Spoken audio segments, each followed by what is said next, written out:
Men's basketball is coming off a 2-game losing streak as they head into the weekend to take on local DMV rival VCU in Richmond on Saturday. The team is coming off a tough loss Wednesday to the Richmond Spiders 73-70, and despite the presence of famed rapper Sway Lee, the team could not pull it together in the final seconds of the game.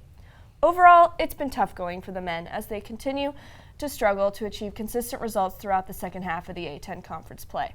However, despite recent losses, the freshman trifecta of Jameer Nelson Jr., Jamison Battle, and Chase Parr have been dominating the court and converting key points off rebounds and in the paint. Parr added his second double-double in GW's matchup against URI earlier this month and had a career high of 16 rebounds in last month's quadruple overtime game against Davidson. Nelson Jr. has been key in converting Parr's defensive rebounds into points both from behind the arc and in the paint.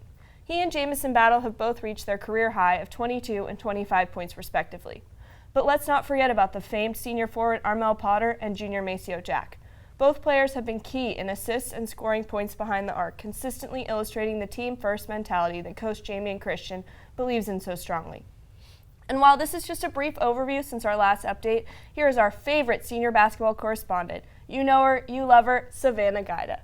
Savannah, what are we looking at with this team so far? Well, they have 3 games left in A-10 play before they go to Brooklyn to participate in the A-10 championship tournament. And I gotta say, I'm really sad the season's coming to an end. Wednesday's their senior game where they'll be honoring 5 senior athletes. They're gonna be playing Fordham. And I'm very excited for that game because, as we know, Fordham isn't really a powerhouse A-10 team, but they did beat GW in their last matchup a couple weeks ago. So it's going to be interesting to see GW come back and try and prove themselves on their home court. It's also going to be interesting to see how Fordham comes into this game, being that they're going to be away and the situation's going to be a little bit different this time. Well, Savannah, you mentioned that you're sad to see this season end, and quite honestly, I think we all are. What about this season makes you sad to see it go? What was different?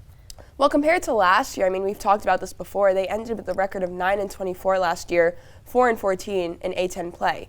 This season, we've still got A-10 play ahead of us and 3 conference games left, and they're 12-16 and 6-9 in A-10 play. So a lot of improvement there, really.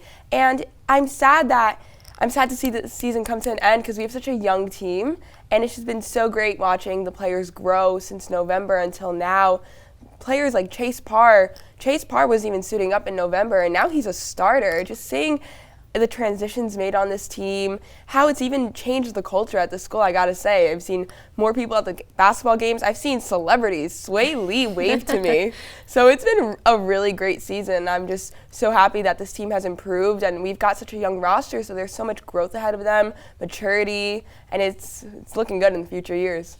And how do you think that going into post-conference play, with A-10 championships coming up, how is this team looking among the other A-10 competition? Well, one of our top teams, they're ranked number 1 in the A-10 and number 4 in the NCAA is Dayton. That is also GW's last game of the regular season. So that's going to be a tough opponent considering they also have Obi Toppin, who's an NBA prospect at the moment, and that's just a very tough team to face. It's going to be an interesting matchup. Hopefully GW wins, but the A-10 conference is a good conference. They've got strong teams. GW is currently sitting at about the 11th seed or so, the 10th seed. If they stay that way, they have a good shot at making it to the semifinals. I don't know so much about the championship, but definitely the semifinals. And they're really going to have to zero in on the game. The players are going to have a lot of mental toughness because this team does have a lot of size and physical toughness.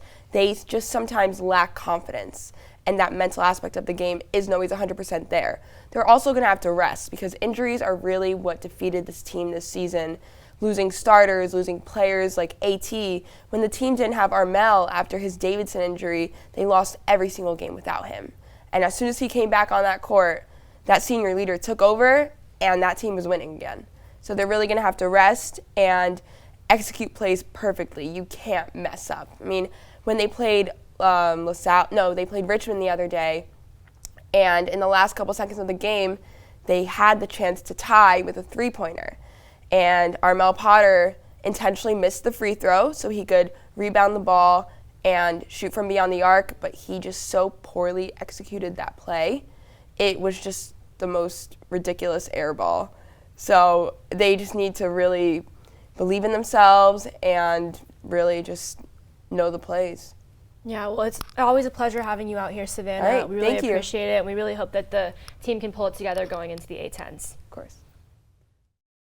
Don't forget to check us out on Facebook, Twitter, and Instagram at GW-TV. Or check out more packages and exclusive content like our interviews with the cross country team and the tennis teams over on our Instagram page at GWTV_unstoppable.